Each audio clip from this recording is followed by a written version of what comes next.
Dito talaga maiinis ka, mga tol. Bakit? Kasi yung China Coast Guard na naglalayag sa ating karagatan, hindi na nga daw tumulong, no, doon sa may nangyaring insidente sa West Philippine Sea kung saan isang mangingisdang Pilipino ang namatay. Hindi na nga daw tumulong, sinamantala pa. Sinamantala, paano sinamantala mga kapatid? Sabi rito sa report, CCG, di tumulong sa mangingisdang Pinoy, sinamantala ang pag-alis ng PCG para makalapit sa Zambales, mga tol. Ayon dito sa report mula sa UNTV News, isang mangingisdang Pilipino ang namatay habang nasa gitna ng karagatan sa Zambales. Noong Lunes, may malapit na Chinese Coast Guard vessel sa lugar ngunit hindi ito tumugon sa distress call ng mga mangingisda. Ibig sabihin distress call, mga tol, yung parang SOS, di ba, pag nanghihingi ka ng tulong, nangangailangan ka ng saklolo, yung gaano ka ng distress call, hindi sila tumugon, mga tol.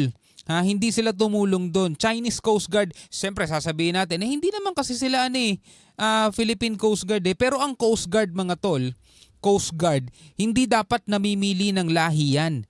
Coast Guard yan basta nakakita sila ng stranded na barko o bangka sa karagatan, tutulungan nila yan, hindi na nila kailangan questionin pa yan. Naka-receive sila ng distress call, tutugon sila dapat doon, pero hindi nila pinansin, hindi sila tumulong, mga wala talagang silbi, mga kapatid. Sinamantala pa nila yung pagkakataon. So eto, panoorin natin to mula sa UNTV News, mga tol.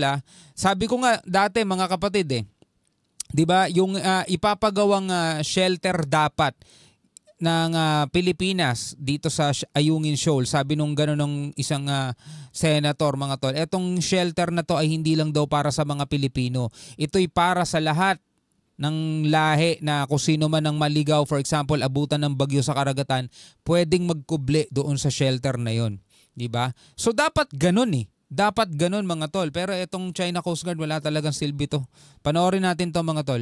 Nakabalik na sa Port of Subic sa Zambales ang BRP Cabra. Lula ng isang mangingisda na namatay may layong 70 nautical miles sa karagatang sakop ng Silangin, Zambales noong Lunes. Yan 70 nautical miles. Di pa nandiyan din, mga tol? Yung China Coast Guard na paulit-ulit at pabalik-balik dyan, nagdagdag pa nga sila ng mga barko. Anong ginagawa nila dyan? Wala naman pala silang silbi, di ba? Hindi naman sila maaasahan sa oras ng kalamidad. Wala nangaharas lang talaga sila dyan. Ito'y matapos ang isinagawang medical assistance ng mga tauhan ng Philippine Coast Guard dahil sa natanggap na distress call mula sa mga mangingisdang Pilipino. Pero ang masaklap para sa PCG, imbis na tumulong ang Chinese Coast Guard Vessel 3304 sa naturang paghingi ng saklolo, ay wala itong tugon at nagsagawa pa ng shadowing activity na nakaapekto pa sa ginawang pagsagip. Siguro itong mga Coast Guard na to, if ever makakita sila ng barko na nasusunog, titigan lang nila yan, video-videohan nila. Hindi tutulong to. Ginagamit lang naman nila yung water cannon nila para pang bomba ng mga barko Hindi naman talaga ginagamit nila yan para sa sunog Wala talaga mga silbi yan And what is surprising is that they never really attempted to express help or assistance.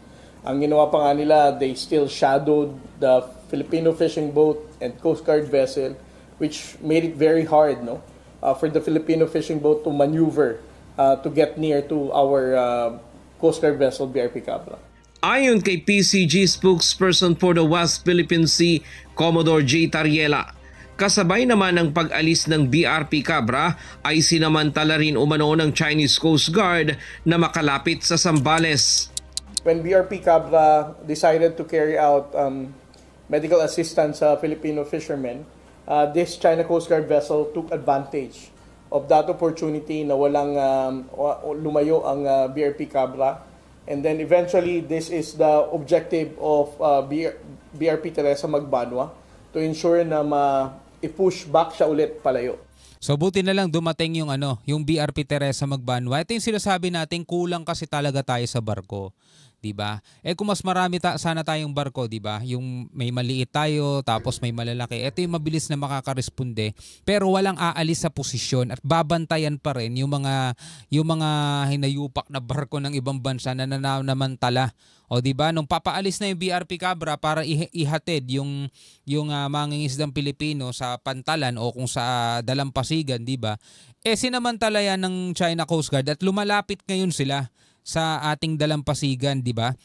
Buti na lang dumating itong BRP Teresa Magbanwa para harangin pa rin sila ulit. Ito yung mga kapatid, yung actual video. BRP Teresa Magbanwa to ensure na i-push back siya ulit palayo. Pinalitan naman ng BRP Teresa Magbanwa ang umalis na BRP Cabra na siya namang nagtaboy sa barko ng China. Nagkaroon din ng radio challenge ang barko ng Pilipinas at barko ng China.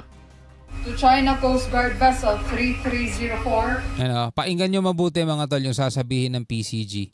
Malinaw na malinaw to, which is totoo talaga yung sinabi nila.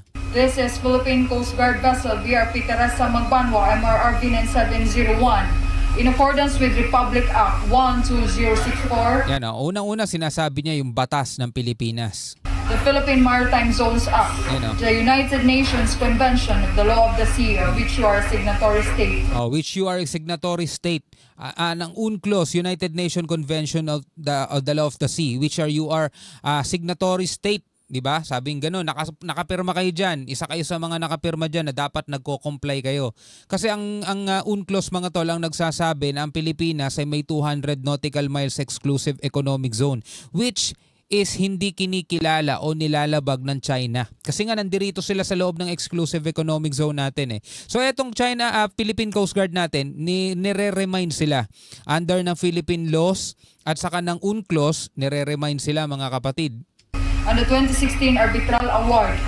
Isa pa to, ito yung pinakamatindi sa lahat mga tol 2016 Arbitral Award na kung saan ay pinawalang bisa ng korte yung claim nila kasi baseless talaga yun yung claim nila na 10-dash line na halos sakupin nila yung buong South China Sea. We are conducting maritime security operation. You are advised that you are currently sailing within the Philippine Exclusive Economic Zone, approximately 82 nautical miles west of Capones Point, Zambales, Philippines.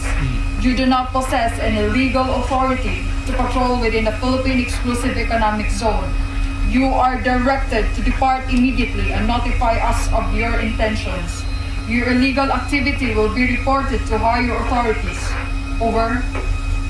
701. This is China Coast Guard vessel 2304, patrolling in a sea area under the jurisdiction of the People's Republic of China. Diba? Sa sobrang dami nating binanggit mga tol na mga batas, Philippine laws, Philippine Maritime Law, diba? UNCLOS, which sabing ganun, you are a signatory state, sabing ganun sa China. Binanggit din mga tol, yung 2016 arbitral ruling. Sa dinami-daming sinabi ng PCG na inire-remind ang China doon sa mga international law, mga kapatid, ang sinasabi pa rin ng China, may jurisdiction daw ang China dito sa karagatan na to. Pero mo, wala silang pinakinggan mga tol, nagtaingang kawali sila. Patrolling in a sea area under the jurisdiction of the patrolling in a sea area, People's Republic of China. Diba na may jurisdiction daw ang Republic of China. Please do not compromise with my sailing safety. Over. Pero tingnan mo, wala silang nabanggit. Diba? Wala silang nabanggit ni isang batas, UNCLOS, diba? Wala silang nabanggit na international law. Wala silang nabanggit na kahit na anong batas na nagsasabing under international law, may authority sila na legal ang kanilang ginagawa. Wala silang nabanggit na ganun mga tol. Biruin mo ang sa Pilipinas, nagbanggit tayo ng maritime law. Binanggit natin yung Philippines law. Tapos binanggit natin yung UNCLOS mga tol, United Nation. Binanggit din natin dito yung 2016 Arbitral Award na nagsasabing wala silang legal authority na maglayag dito. Siyempre, meron tayong mga binabanggit na batas kasi nga may pinangahawakan tayo eh. Sumagot yung China.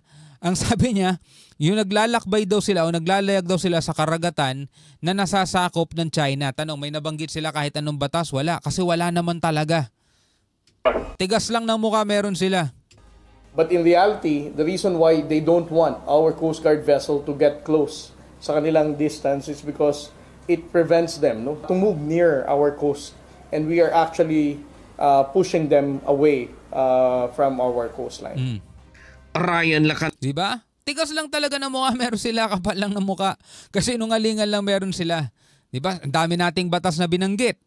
Diba? Pero wala silang nabanggit na ni isang batas na nagsasabing legal ang kanilang ginagawa. Ang sabi lang nila, ito ay under jurisdiction of Republic of China. Sino may sabi? Sila. Diba? Anyway, bilang isang Pilipino, mga tol, ano masasabi mo rito sa balitang to? Pwede ka magbigay ng komento, pwede ka magbigay ng iyong reaksyon sa comment section sa ibaba. Hanggang sa muli, ako nga pala si Shobal D. Peace out.